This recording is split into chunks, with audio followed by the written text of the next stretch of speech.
জামাই, আমার মেয়ে তোমার সাথে কি নিয়ে ঝগড়া করছে একবার খালি বলো, মাইরার হাড্ডি গুড্ডি গুঁড়া করে দিব। আব্বা, আপনার মেয়ে আমার সাথে কোনো কিছু নিয়ে ঝগড়া করে নাই। তাহলে তুমি আমাদেরকে এত তাড়াতাড়ি কেন আসতে বলছো? আপনাদেরকে তাড়াতাড়ি আসতে বলছি কারণ আব্বা আম্মা আপনাদের দুজনের জন্যই সারপ্রাইজ আছে। তাই নাকি? কি সারপ্রাইজ জামাই? আপনারা একটু সরে আসেন, দেখাচ্ছি। এই যে আব্বা, এই হলো আপনার সারপ্রাইজ মোটরসাইকেল। বাহ, খুবই ভালো লাগছে জামাই। এই বাইক তুমি চালাইলে তোমার একদম নায়কের মতো লাগবে। ধন্যবাদ আব্বা, কিন্তু এই বাইকটা আমি চালাবো না, চালাবেন আপনি। এই নেন চাবি, আপনার জন্য সারপ্রাইজ আছে। শিরিন, আমার গিফটটা নিয়ে আসো। বিয়ের সময় তো তাড়াহুড়ার মধ্যে আপনাদের কিছু দিতে পারি নাই, তাই আব্বার জন্য বাইক আর আপনার জন্য এই মোবাইলটা। আব্বা, আপনার বাসা থেকে অফিস অনেক দূরে, আর আপনি প্রত্যেকদিন বাসে করে অফিসে যান, আপনার তো অনেক কষ্ট হয়। আর শিরিনের কাছ থেকে শুনছি আপনি বাইক চালাতে পারেন, তাই আপনার একটা বাইক গিফট করলাম।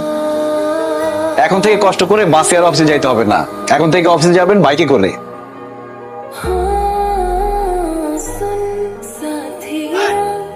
জামাইটা খুবই ভালো, খোলা মনের মানুষ। এরকম মানুষ এই যুগে পাওয়া কঠিন, বুঝলি? হ্যাঁ হ্যাঁ, এরকম মানুষ আমার মনে হয় না এই দুনিয়ায় আরেকটা আছে। যেইভাবে সে মানুষের উপকার করা শুরু করছে, আমাদের বলবে চলো আমরা গাছতলায় গিয়ে থাকি। হ্যাঁ, তুই চুপ কর তো, কি বলিস এসব? আমি তোকে হেল্প করুন। না না না না না না, প্রশ্নই ওঠে না। তুমি এগুলো কোনো কিছু ধরবা না। সে যদি এসে দেখে তুমি রান্না বান্না করতেছো, আমাকে হেল্প করতেছো, তাইলে আমাকে জানে মাইরা ফেলবে। আরে মহসিন ভাই, কেমন আছেন আপনি? আছি, আমি ভালো আছি। তোমরা কেমন আছো? ভাই, যে এলাকায় আপনার মতো পরোপকারী দিল খোলা মানুষ আছে, সে এলাকায় আমরা ভালো না থাকতে পারি? ভাইজান, আপনার সাথে দেখা হয়ে ভালো হইলো।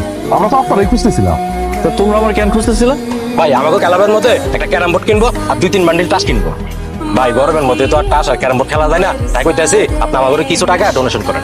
কেউ বিপদে পড়লে আমি তার সাহায্য করার চেষ্টা করি, কিন্তু ফালতু কাজে এই মহসিন একটা টাকা খরচ করে না।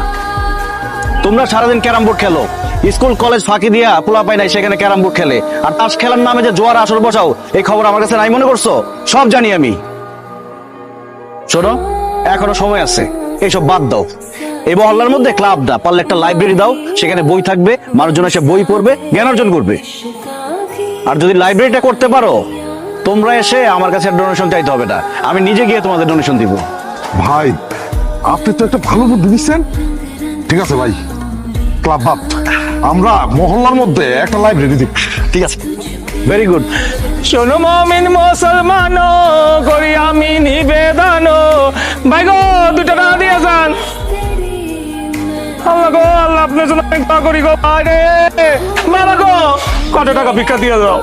এই, আপনাকে দেখতে তো সুস্থ সবল মানুষ মনে হয়, কাজ করে খেতে পারেন না, ভিক্ষা করেন কেন আপনি? না রে বাবা, আমি সুস্থ না, আমার পায়ের মধ্যে পছন্দ হচ্ছে।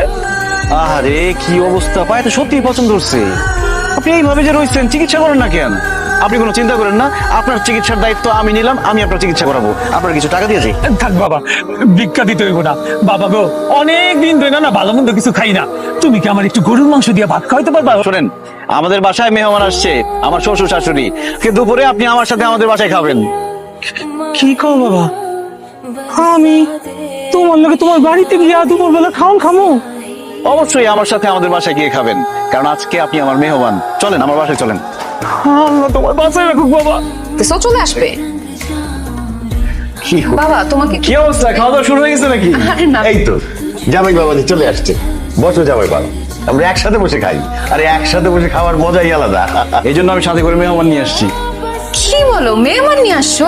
কে মেহমান? বাবাজি, তাহলে তাদের বাইরে দাঁড় করে রাখছো কেন? ভেতরে আসতে বলো। জি আচ্ছা আম্মা। এই কই আপনারা, আসেন সবাই। আমার আল্লাহ নবীজি নাম দিলে বারাসায়, আমার আল্লাহ নবীজি আল্লাহ গো, কমতে খাও। এই চুপ করেন। এই, তুমি না বলো মেহমান আসছে? এরা তো সব ফকির মিসকিন। আরে এই ফকির মিসকিন তো আজকে আমাদের মেহমান। এই খাবারগুলো আমি আমার বাবা মার জন্য রান্না করছি, তারা এগুলা খাবে। এইসব ফকির মিসকিনকে আমি এত কষ্ট করে রান্না করা খাওয়া খাইতে পারবো না। এই, আপনারা বেরোন তো, বেরোন। বাবাজি, আমরা কি সত্যি সত্যি চলে যাবো? এত মজার মজার খাওন, কি সুন্দর গান বাইরেছে, আমার তো যাইতে মন চাইতেছে না। আপনারা কোথাও যাবেন না, আপনারা আমার সাথে বসে খাবেন। আরে কি বলে জামাই, এই ফকির মিসকিন আমাদের সাথে বসে খাবে কেন? আমাদের খাওয়া শেষ হলে যেটা থাকবে সেটা ওরা খাবে। আমরা তো 3 বেলা পেট ভরে খাই, ওনারা 3 বেলা পেট ভরে খাইতেও পারে না। এই জন্য আজকে আমার সামনে বসে পেট ভরে ওনারা খাবে আর মন ভরে আমার জন্য দোয়া করবে। মহসিন, আমার কোনো দোয়া লাগবে না। তুমি ওনাদেরকে বাসা থেকে বাইর করো তো, আমার বিরক্ত লাগতেছে ওনাদেরকে দেখে। শিরিন, দোয়া যে কত মূল্যবান সেটা মরার পরে বুঝবা। তুমি মরে